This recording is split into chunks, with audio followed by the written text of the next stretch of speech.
شادی شادی انسان کی زندگی کا وہ حسین، خوبصورت اور بہترین موڑ ہوتا ہے کہ جہاں سے انسان اپنی نئی زندگی کا آغاز کرتا ہے۔ خوبصورت اور بہترین اور نئے احساسات سے انسان کی زندگی جڑ جاتی ہے۔ انسان پر کچھ نئی ذمہ داریاں بھی آ جاتی ہیں، جن نئی ذمہ داریوں کے ساتھ انسان اپنی زندگی کا آغاز کرتا ہے۔ پہلے جب کہ شادی نہیں ہوئی تھی، نکاح نہیں ہوا تھا، انسان تنہا زندگی گزار رہا ہوتا ہے، لیکن جب نکاح کے حسین بندھن میں دو الگ الگ رہنے والے جڑ جاتے ہیں تو پھر ایک نئے سفر کا آغاز ہوتا ہے، نئی زندگی شروع ہوتی ہے۔ لیکن یہ نئی زندگی ذمہ داریوں اور بہت سارے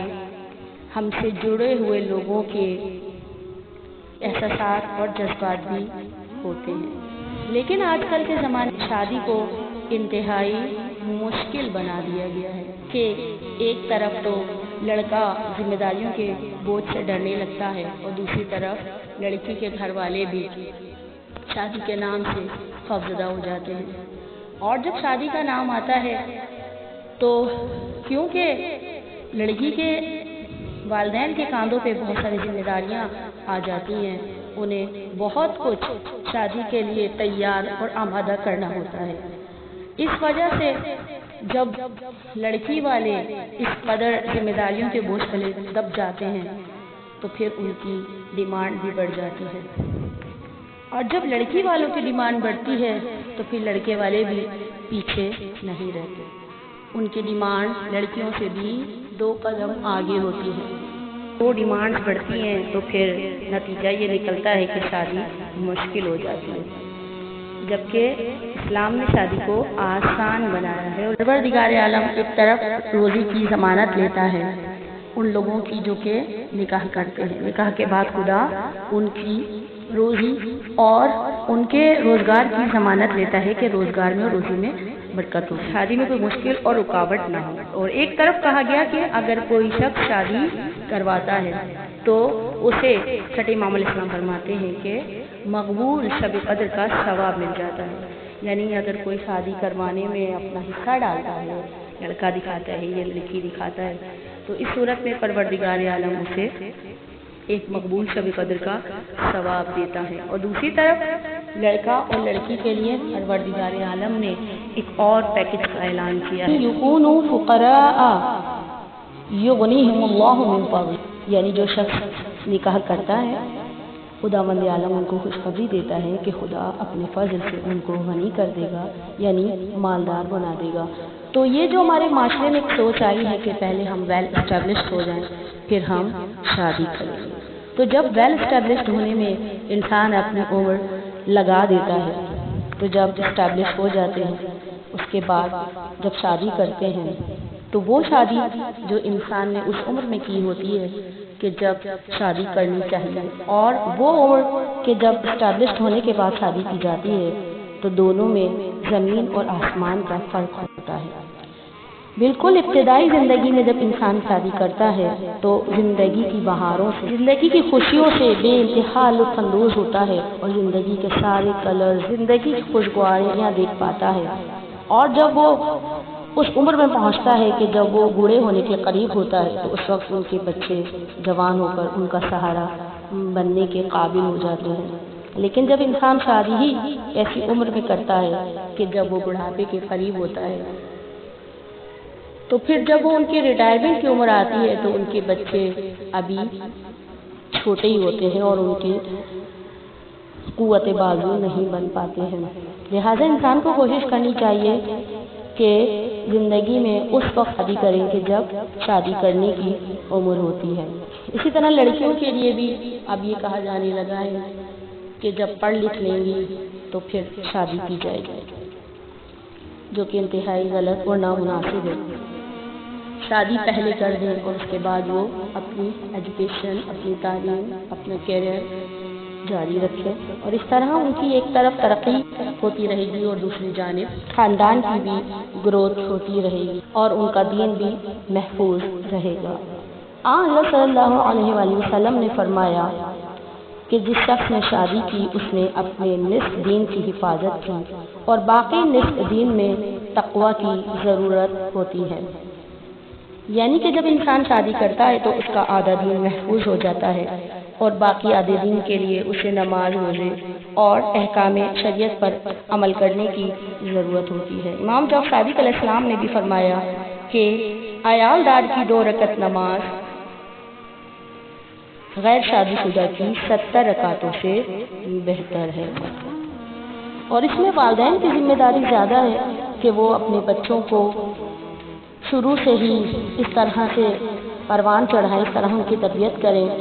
کہ وہ اپنے نصف دین کی حفاظت شروع میں ہی کر لیں، ابتدا زندگی میں ہی، کہ جب انسان کی جوانی کی بہاریں ہوتی ہیں اس وقت وہ اپنے دین کی حفاظت کر لیں، اسے محفوظ کر لیں، تاکہ باقی دین کو وہ اپنی بقیہ زندگی میں پورا کرتے رہیں اور تقوی الہی سے ان کا باقی دین محفوظ ہو جائے۔ آج ہم یہ تو فخر سے کہتے ہیں کہ مولا علی علیہ السلام اور جناب فاطمہ زہرا سلام اللہ علیہا کی شادی کس کو ہوئی تھی۔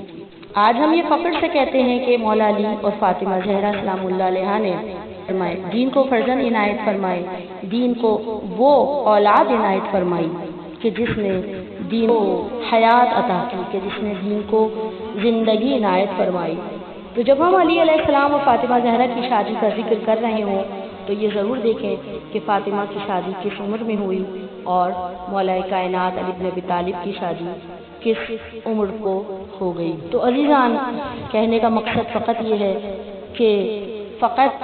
اس بات پہ خوشی کا اظہار نہ کیا جائے کہ فاطمہ زہرا اور علی کی شادی ہوئی ہے، بلکہ ان کی شادی اس لیے ہوئی ہے کہ ان سے ہم کچھ آثار حاصل کریں، ان سے ہم کچھ سبق حاصل اپنی زندگی میں فالو کریں۔ جب بات شادی کی ہو اور فاطمہ کی شادی کی ہو تو جب حضرت علی علیہ السلام نے فاطمہ زہرا کی خواستگاری کی تو پیغمبر خدا صلی اللہ علیہ وآلہ وسلم نے فاطمہ زہرا سے آ کر سوال کیا اور کہا کہ اے فاطمہ، پروردگار عالم سے میں نے دعا کی تھی کہ اے خدایا، فاطمہ کی شادی اپنی مخلوق میں سے بہترین اور محبوب ترین ہستی سے کرنا۔ اب خدا نے میری دعا قبول کر لی ہے اور علی نے تمہاری خواستگاری کی ہے، تمہارا کیا ارادہ ہے؟ پیکر و شرم و حیا کے ہونٹوں پر تو حرکت نہیں ہوئی، بدلے ہوئے رنگوں نے دل کا حال نگاہ رسالت مآب صلی اللہ علیہ وآلہ وسلم سامنے لا کر رکھ دیا۔ رسالت مآب صلی اللہ علیہ وآلہ وسلم نے خواستگاری کے قبول ہونے کا اشارہ پایا اور خوشی سے اٹھ کھڑے ہوئے اور سکوتہا کا اقرار ہے، فاطمہ کی خاموشی اس کی رضامندی کی خبر دے رہی ہے۔ باہر تشریف لائے اور حضرت علی علیہ السلام سے سوال کیا، مال دنیا میں سے آپ کے پاس کیا ہے؟ اب یہاں سے ہم اپنے لیے یہ اپنی زندگی میں اسے شامل کریں کہ مولا علی نے جو جواب دیا وہ کیا تھا۔ علی علیہ السلام نے فرمایا کہ میرے پاس ایک گھوڑا ہے، ایک خچر ہے، ایک زرہ ہے۔ پیغمبر خدا صلی اللہ علیہ وآلہ وسلم نے فرمایا کہ اپنی زرہ کو بیچ کر شادی کا اہتمام کیجیے۔ تو یوں حضرت علی علیہ السلام کی زرہ بک گئی اور زرہ بکنے کے بعد شادی کا اہتمام کیا گیا۔ تو یہاں سے ہمیں اپنی زندگیوں کے لیے یہ سبق بھی حاصل کرنا چاہیے کہ رسول اللہ صلی اللہ علیہ وآلہ وسلم نے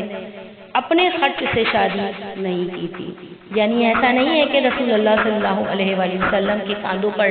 بہت زیادہ بوجھ آ گیا ہو اور آپ پریشان ہو گئے ہوں کہ اب کیا کریں، کس طرح جہیز کا بندوبست کریں اور کس طرح سے شادی کے اخراجات کو پورا کریں، بلکہ پیغمبر خدا صلی اللہ علیہ وآلہ وسلم نے علی سے سوال کیا کہ علی آپ کے پاس کیا ہے؟ علی نے اپنا اماؤنٹ بتا دیا کہ میرے پاس اتنا ہے۔ تو بس اسی کے اندر رہتے ہوئے رسول اللہ صلی اللہ علیہ وآلہ وسلم نے فاطمہ زہرا کی شادی کا بندوبست کیا۔ ایسا نہیں ہے کہ علی کے کاندھوں پر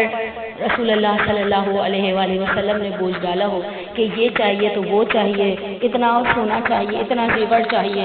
اتنے لوگوں کا کھانا کرنا ہے، یا فلاں ہال کرنا ہے، یا فلاں جگہ پر شادی کا انتظام کرنا ہے، اور اتنے کپڑے چاہیے، اتنا فرنیچر چاہیے، اتنا سب کچھ چاہیے، نہیں، بلکہ جو اماؤنٹ، جو پیسے زرہ کو بیچ کر علی علیہ السلام کو حاصل ہوئے، وہ پیسے آپ نے پیغمبر خدا صلی اللہ علیہ وآلہ وسلم کے ہاتھ پہ رکھ دیے۔ اب اسی اماؤنٹ میں رسول اللہ صلی اللہ علیہ وآلہ وسلم نے سیدہ کی شادی کا انتظام کیا، اور جب نکاح ہو گیا تو رسول اللہ صلی اللہ علیہ وآلہ وسلم نے علی کا ہاتھ پکڑ کر ایک دعا فرمائی۔ وہ دعا کیا تھی؟ بسم اللہ الرحمن الرحیم، قم بسم اللہ قل وقل علی برکات اللہ وما شاء اللہ لا قوت الا باللہ وتوکلت علی اللہ۔ اس دعا میں برکت اور توکل بر خدا کی تلقین ہے۔ اب یہ جو مذکورہ ایک رسول اللہ نے دعا فرمائی ہے، اس کے کچھ نکات ہیں جس پر گفتگو کرتے ہوئے اپنے معاشرے پہ نگاہ ڈالتے ہیں۔ ہم اپنی شادی یا اپنے بچوں کی شادی کے وقت ان پہلوؤں پر سوچنے کی زحمت کرتے ہیں۔ رسول اللہ صلی اللہ علیہ وآلہ وسلم نے تمام امیروں اور دولت مندوں کے پیغام کو ٹھکرا دیا تھا۔ پیغمبر خدا صلی اللہ علیہ وآلہ وسلم نے یہ پیغام دیا کہ فقط دولت کو، مال و ثروت کو، اسٹیٹس کو معیار نہیں بنانا، کیونکہ مال و دولت تو ہوگا، پھر اسٹیٹس بھی ہوگا، لیکن دل ایمان کے نور سے خالی ہوگا، پھر نہ تو ایمان ہوگا اور نہ ہی عمل صالح ہوں گے۔ کیونکہ جہاں پر پیسہ بہت زیادہ ہو اور دین نہیں ہو، جہاں پیسہ بہت زیادہ ہو لیکن ایمان نہیں ہو، جہاں پیسہ بے انتہا ہو لیکن حکم شریعت اور حکم خدا پر عمل نہ ہو، تو وہاں ان کا دل ایمان کے نور سے خالی ہوتا ہے۔ لیکن اگر کہیں پر ایمان بھی ہو، پیسہ بھی ہو، عمل صالح بھی ہو، حکم خدا پر عمل بھی ہو، شریعت اسلام بھی گھر میں رائج ہو، تو پھر یہ نور علی نور ہوگا، اور پھر ایسے رشتے کو قبول کرنا عین عقل اور عین اسلام قرار پائے گا۔ اور دوسرا پیغام یہ ہے کہ علی بن ابی طالب نے جیسے ہی خواستگاری کی، حالانکہ آپ اس رشتے کو قبول کر چکے تھے اور آپ دل سے اس رشتے کے لیے راضی تھے، لیکن پھر بھی آپ نے اپنی مرضی کو اپنی بیٹی پر نہیں تھوپا، بلکہ علی علیہ السلام سے کہا کہ فاطمہ کی رضامندی کے بغیر میں کوئی جواب نہیں دے سکتا، فاطمہ سے پوچھ کر ہی جواب دوں گا۔ لہذا پیغمبر خدا صلی اللہ علیہ وآلہ وسلم بتا رہے ہیں کہ والدین کو اپنی مرضی اپنی اولاد پر نہیں تھوپنی چاہیے، بلکہ ان کی رضامندی اور ان کی خوشی ضرور معلوم کر لینی چاہیے۔ تیسرا پوائنٹ یہ ہے کہ جب رسول اللہ صلی اللہ علیہ وآلہ وسلم فاطمہ زہرا سے پوچھنے کے لیے تشریف لے گئے تو ان کے سامنے علی کے دنیاوی مقام و مرتبے کا ذکر کرنے کے بجائے ان کے اخلاقی اور معنوی فضائل بیان کیے، ان کے اسلام اور فضیلت کو بیان کیا۔ یہاں یہ سبب دیا کہ داماد کے اندر اخلاقی اور معنوی فضائل اور ان خوبیوں کو تلاش کرنا چاہیے، نہ کہ صرف خود ان خوبیوں کو تلاش کریں، بلکہ بیٹیوں کو بھی ان فضائل کو اپنانے کی ترغیب دیں۔ یعنی جہاں انسان خود الہی نگاہ رکھتا ہوں، وہاں اپنی اولاد کے اندر بھی الہی فکر پیدا کرنی چاہیے، اپنی بیٹیوں کی ترجیحات کی بھی تربیت ہونی چاہیے۔ جیسا کہ امام حسن علیہ السلام نے ارشاد فرمایا ہے کہ اگر تمہاری بیٹی کی خواستگاری یعنی تمہاری بیٹی کا رشتہ لے کر کوئی ایسا شخص آئے کہ جس کے اندر تقوی الہی ہو، جو تقوی رکھتا ہو، جو دینداری رکھتا ہو، تو اس سے اپنی بیٹی کی شادی کر دو، ورنہ معاشرے میں ایسا بگاڑ پیدا ہوگا کہ جس سے سنبھالنا مشکل ہوگا۔ اور چوتھا پوائنٹ یہ ہے کہ جب پیغمبر خدا صلی اللہ علیہ وآلہ وسلم نے فاطمہ سے مولا علی علیہ السلام کے رشتے کا تذکرہ کیا تو فاطمہ زہرا سلام اللہ علیہا نے اپنا سر جھکا لیا اور چہرے پر آپ کے سرخی پھیل گئی۔ گویا اچھی بیٹیاں وہ ہوتی ہیں جو ایسے لمحوں میں کہ جب ان کی شادی کا ذکر ہو رہا ہوتا ہے تو اپنے جذبوں کو زبان پر نہیں لاتی، بلکہ خاندان کے بڑوں کے سامنے اپنے احساسات کا اظہار حیا آمیز کنایوں سے کرتی ہیں۔ اور پانچواں جو پوائنٹ اس شادی سے سمجھ میں آتا ہے وہ یہ ہے کہ پیغمبر خدا صلی اللہ علیہ وآلہ وسلم نے فاطمہ کے چہرے سے ان کے جذبات کو سمجھ لیا۔ ایک طرف فاطمہ کے چہرے پر ان کے احساسات ظاہر ہوئے تو دوسری طرف باپ اس بلند پائے کا تھا کہ بیٹی کے احساسات کو فوراً سمجھ گیا۔ لہٰذا یہاں پر ہمیں یہ سبق ملتا ہے کہ والدین کو اپنی نگاہوں میں گہرائی پیدا کرنی چاہیے اور اولاد کے مزاج آشنا ہونے چاہیے کہ اولاد کے چہرے سے ان کے دل کی باتوں کو، چہرے سے ان کے دل کے رازوں کو، چہرے سے سوچ کو، ان کی فکر کو جان لینا چاہیے، کیونکہ بعض معاملات ایسے ہوتے ہیں کہ اولاد زبان سے کچھ کہہ نہیں پاتی لیکن ان کا چہرہ سب کچھ بتا رہا ہوتا ہے۔ لہذا والدین کو اپنی اولاد کا مزاج آشنا، چہرہ شناسا اور باڈی لینگویج کو سمجھنے والا ہونا چاہیے۔ چھٹا پوائنٹ یہ ہے کہ فاطمہ کے جواب کے پانے کے بعد حق مہر اور شادی کے کچھ اخراجات کو علی کے کاندھوں پر ڈالا گیا۔ ایسا نہیں ہوا کہ رسول اللہ اب پریشان ہو گئے کہ شادی کرنی ہے بیٹی کی تو کیسے کریں، جیسا کہ ہمارے معاشرے میں ہوتا ہے کہ جب بیٹی کی بات چل نکلتی ہے تو پھر اس کے بعد والدین پریشانی، فکر اور بوجھ تلے دبتے چلے جاتے ہیں۔ لیکن یہاں پر رسول اللہ بتا رہے ہیں کہ جب شادی کی بات ہو بیٹی کی تو بوجھ لڑکے کے کاندھے پہ ڈالا جائے، لڑکی کے والد کے یا والدہ کے کاندھوں پر نہیں ڈالنا چاہیے، بلکہ مولا علی علیہ السلام شادی کا خرچہ اٹھا کے بتا رہے ہیں کہ داماد کو چاہیے کہ وہ اپنی آمدنی سے اپنی شادی کے اخراجات کو پورا کرے بنسبت اس کے کہ لڑکی کے والدین شادی کے اخراجات کو پورا کر رہے ہوں۔ مولا علی علیہ السلام اور فاطمہ زہرا سلام اللہ علیہا کی شادی ذکر خدا سے شروع ہوئی اور ذکر خدا پہ تمام ہوئی، یعنی ہمارے لیے نصیحت ہے کہ شادی کے بعد انسان کی زندگی مختلف ذمہ داریوں کے بوجھ تلے آ جاتی ہے۔ ایسی صورت میں خدا سے مدد مانگی جائے، خدا پر توکل کیا جائے اور خدا سے ہی دعا کی جائے کہ وہ ان ذمہ داریوں کو پورا کرنے کی توفیق اور ان ذمہ داریوں کو پورا کرنے کے لیے صلاحیتیں عنایت فرمائے۔ اور دوسری طرف اس بات کا بھی اظہار کیا گیا ہے اس شادی کے ذریعے کہ لوگ جو کہ شادی کرنے سے ڈر رہے ہوتے ہیں، گھبرا رہے ہوتے ہیں اور کہتے ہیں کہ ابھی ہم شادی نہیں کر سکتے، تو مولا علی اور جناب فاطمہ زہرا سلام اللہ علیہا کی شادی سے ایک یہ پیغام بھی مل رہا ہے کہ آنے والے مسائل جو شادی کے بعد درپیش ہوں گے اور مشکلات جو کہ شادی کے بعد درپیش ہوں گی، ان سے بچنے کے لیے انسان کو خدا سے مدد مانگنی چاہیے اور پھر خدا پر بھروسہ اور خدا سے مدد طلب کرنی چاہیے۔ ایسا نہیں کرنا چاہیے کہ ہم ان ذمہ داریوں سے فرار اختیار کریں، ان سے بھاگ جائیں، کیونکہ ہم فرار کے تو ماننے والے ہی نہیں ہیں، ہم تو قرار کے ماننے والے ہیں جو ڈٹ کر مشکلوں اور پریشانیوں کا مقابلہ کرتا ہے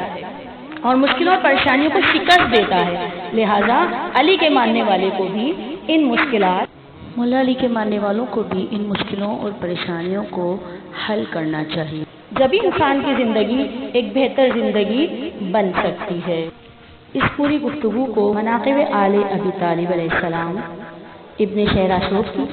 جلد نمبر 3 اور صفحہ نمبر 345 اور دوسری کتاب زندگانی حضرت فاطمہ زہرا سلام اللہ علیہا جلد نمبر 43 بہار الانوار ترجمہ روحانی صفحہ نمبر 415 سے لی گئی ہے۔